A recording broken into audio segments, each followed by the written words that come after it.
আমার নাম অঞ্জলি। আমি রুমে বসে বিশ্রাম নিতেছিলাম। কিছু সময় পরে শুয়ে পড়লাম। হঠাৎ মনে হলো কেউ আমার পাশে শুয়ে আছে। চোখ খুলতেই দেখি শ্বশুর আমার পাশে শুয়ে আছেন। তাকে দেখে আমি হতবাক হয়ে গেলাম। শ্বশুর আব্বা ভুলে গেলেন যে আমি তার বউ নই। আমি তার ছেলের বউ। শ্বশুর আব্বা নিজের বউ মনে করে আমাকে ঝাপটে ধরলেন। আমি তাড়াতাড়ি নিজেকে মুক্ত করার চেষ্টা করলাম আর বললাম, বাবা আমি আম্মু নই। কিন্তু তিনি নিজের আবেগে মগ্ন ছিলেন। এত বয়সে এসে তার এই উত্তেজনা দেখে আমি হতবাক হয়ে গেলাম। তারপর তিনি আমার হাত ধরে টেনে নিলেন। তারপর শ্বশুর বললেন, আমি তোমার সৌন্দর্য দেখে মুগ্ধ হয়েছি। আমি বললাম, বাবা আপনি কি করছেন? আপনি ভুলে গেছেন আপনি কার সাথে আছেন? এরপর যে ঘটনা ঘটেছে তা আমার কাছে খুবই ভয়ানক ছিল। আমি অনেক সুন্দর দেখতে শরীরের গঠন, আর নাই বা বললাম একটু স্বাস্থ্যবতী হওয়ায় আমাকে নাকি আরও বেশি সুন্দর লাগে। এটা সবাই বলতো। আমার স্বামী অমল বাইরে কাজ করতেন এবং বাড়ি ফিরে বিশ্রাম নিতেন। আমি গত কয়েকদিন ধরে গৃহস্থলীর কাজের চাপে আমি খুব ক্লান্ত ছিলাম। আমরা নববিবাহিত আর অমূল্য চাকরি পেয়েছেন। তিনি আমাকে তার সাথে বাহিরে থাকার জন্য নিয়ে যেতে চেয়েছিলেন, কিন্তু বিয়ের খরচের কারণে আমি তাকে বললাম, তুমি আগে স্থায়ী হয়ে নাও, পরে আমাকে নিয়ে যেও। আমার স্বামী কাজে চলে যাওয়ায় অমলের পরিবারের সাথে যেতে হয়েছিল। শ্বশুর বাড়ির সবাই অন্য শহরে থাকতেন। এই বাড়িটি অমলের নামে ছিল এবং আমাদের বিয়ের পর অমল এটি কিনেছিল। বিয়ের এক সপ্তাহ পরে শ্বশুর শাশুড়ি আমাকে আমাদের বাড়ি থেকে আমাকে নিয়ে যান এবং তাদের সাথে থাকতে বলেন। আমি যাওয়ার পর আমার ননদ খোঁটা দিয়ে ওই বাড়ি ছেড়ে চলে যান। আজ অমল বাহিরে আর আমিও একা। অমল তার বাবা মাকে আমার কাছে রেখেছিলেন যাতে তারা আমার সাথে থাকতে পারেন। অনেক জার্নি করে ক্লান্ত হয়ে রেল স্টেশন থেকে ফিরে আমি রুমে বিশ্রাম নিতে গিয়ে শুয়ে পড়লাম। হঠাৎ মনে হলো কেউ আমার পাশে শুয়ে আছে। আমার আতঙ্কে চোখ খুলতেই দেখি শ্বশুর আমার পাশে শুয়ে আছেন। তাকে দেখে আমি অবাক হয়ে গেলাম। আমি উঠতে চাইলাম, তিনি আমাকে ঝাপটে ধরলেন আর বললেন, রানী তুমি খুব আরামে ঘুমাও। আমার শাশুড়ির নাম ছিল রানী। আমি তাড়াতাড়ি বললাম, বাবা আমি আম্মু নই, আমি অঞ্জলি, আপনার ছেলে অমলের বউ। তারপর দরজার কাছে গিয়ে আওয়াজ করতে লাগলাম। শ্বশুরের এই সব আচরণ আমার কাছে খুব অদ্ভুত লাগছিল। হঠাৎ আমার শাশুড়ি ঘরে ঢুকে জানতে চাইলেন, বৌমা তোমার শ্বশুর এখানে কি করছেন? এরপর আমি চুপ করে রইলাম। তখন আমার শাশুড়ি বিব্রত হয়ে বললেন, তোমার শ্বশুর স্মৃতিহারা রোগে ভুগছেন, তাই হয়তো ভুল করে এখানে এসেছে। আমার শ্বশুরের নাকি মাথায় সমস্যা ছিল। এই কথা শুনো আমি তখনই স্বস্তি পেলাম। শ্বশুরের ভুল বোঝার কারণে এই ঘটনা ঘটেছে, যা আমার কাছে ভয়ানক ছিল। কিন্তু আমার শ্বশুর কি আসলে স্মৃতিভ্রষ্টতার কারণে ভুল করে আমার ঘরে এসেছিলেন, নাকি অন্য কোনো উদ্দেশ্য ছিল? আমি ওই দিন দরজা বন্ধ করিনি। আমরা তিনজনেই এই বাড়িতে থাকতাম। যোহক আমি আবার শুয়ে পড়লাম, কিন্তু ঘুমাতে পারছিলাম না। আমার স্বামী এখন বাইরে থাকে, তাই আমাকে শ্বশুর শাশুড়ির সাথে থাকতে হয়। প্রায় 2-3 মাস ধরে আমি একাই ছিলাম। বিবাহিত হওয়ায় স্বামীর ইচ্ছা মেনে নেওয়া ছাড়া আর কোনো উপায় ছিল না। হঠাৎ আমার স্বামীর পরিবার, আমাদের 4 পরিবার আমাদের বাড়িতে বেড়াতে এলো। আমার শ্বশুর স্মৃতিভ্রষ্ট ছিলেন, যা আমাকে চিন্তিত করেছিল। আমি বিয়ের আগে এসব কিছু জানতাম না, কিন্তু এখন বুঝতে পারলাম তার সাথে থাকা খুব কঠিন হবে। বিয়ের পর পুরো 1 সপ্তাহ শ্বশুর শাশুড়ি আমাদের বাড়িতে ছিলেন। সেই সময় শ্বশুরের অসুস্থতার কোনো লক্ষণ আমি দেখিনি, কিন্তু অমল চলে যাওয়ার পর তার স্মৃতিভ্রষ্টতা প্রকাশ পেল।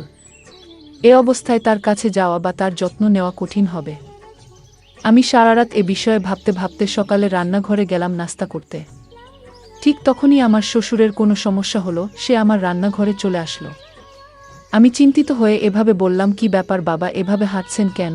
তিনি বললেন, অঞ্জলি তুমি খুব সুন্দর, তোমাকে খুব ভালো লাগছে। এই বলে আমাকে পাজাকড়ে ধরলেন। আমি বললাম, বাবা আপনি কি করছেন? তিনি বললেন, অঞ্জলি আমি তোমাকে নিয়ে রোমান্স করব, তোমার সৌন্দর্য দেখে আমি মুগ্ধ হয়েছি। আমি বললাম, বাবা আপনি কি ভুলে গেছেন আপনি কার সাথে আছেন? আমার শ্বশুর বলল, আমি জানি আমি কার সাথে আছি। সে আমাকে কাছে পাওয়ার জন্য পাগল হয়ে গেছিল। আমি তার এই উত্তেজনা দেখে হতবাক হয়ে গেলাম। এই সময় হঠাৎ মা ঠান্ডা হাওয়া খেতে খেতে বারান্দায় এসে জিজ্ঞেস করলেন, কি ব্যাপার অঞ্জলি, কোনো সমস্যা আছে? আমি উত্তর দেওয়ার আগেই আমার মা শ্বশুরের হাত ধরে তাকে রান্নাঘর থেকে নামিয়ে নিলেন।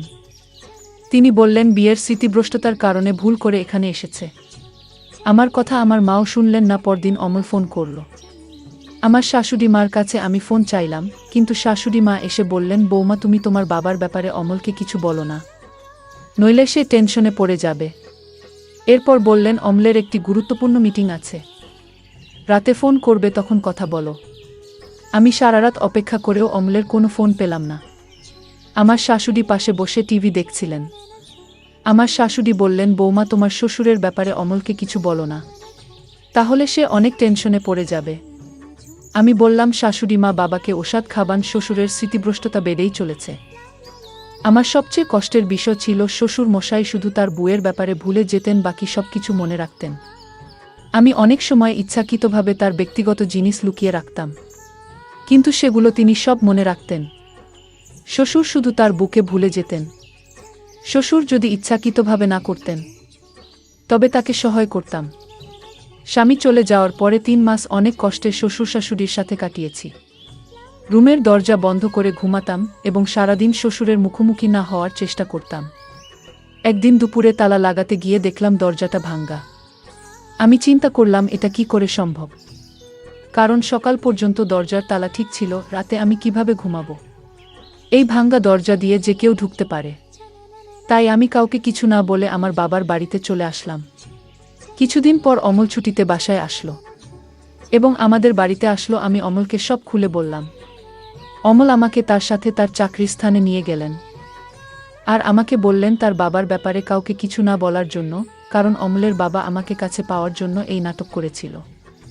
আর আমার শাশুড়ি আমার শ্বশুরের চাহিদা না মিটাতে পেরে শ্বশুরকে সহযোগিতা করত। আমি আর অমল তারপর থেকে আর কখনো বাড়িতে যাইনি। এখন আমরা খুব সুখে আছি। প্রিয় দর্শক, এই গল্প থেকে আমরা একটি গুরুত্বপূর্ণ শিক্ষা নিতে পারি। সব সদস্যদের প্রতি যত্নশীল এবং সম্মানজনক আচরণ অত্যন্ত জরুরি। মানসিক অসুস্থতা থাকলে বিশেষভাবে ধৈর্য ও সহানুভূতি প্রদর্শন করা উচিত। আর যদি কেউ আমার শ্বশুরের মতো হয়, তাহলে তার থেকে দূরে থাকা ভালো। সব বাড়িতে নিরাপত্তা অচেতনতা বজায় রাখা অতি জরুরি। বিশেষ করে বয়স্ক সদস্যদের সাথে আচরণের ক্ষেত্রে গুরুত্বপূর্ণ ভূমিকা পালন করা উচিত। সম্পর্কের প্রতি ভালো যোগাযোগ ও মূল্যায়ন একে অপরকে বুঝতে সাহায্য করে এবং সম্পর্ককে শক্তিশালী করে। আমাদের প্রতিটি পদক্ষেপ আমাদের ভবিষ্যৎ গড়ে তোলে। সাবধান থাকুন এবং আপনার পরিবারকে সঠিক মূল্যায়ন করুন। এই গল্পটি কেমন লেগেছে জানাতে ভুলবেন না এবং আমাদের চ্যানেলটি সাবস্ক্রাইব করতে ভুলবেন না। ধন্যবাদ বন্ধুরা।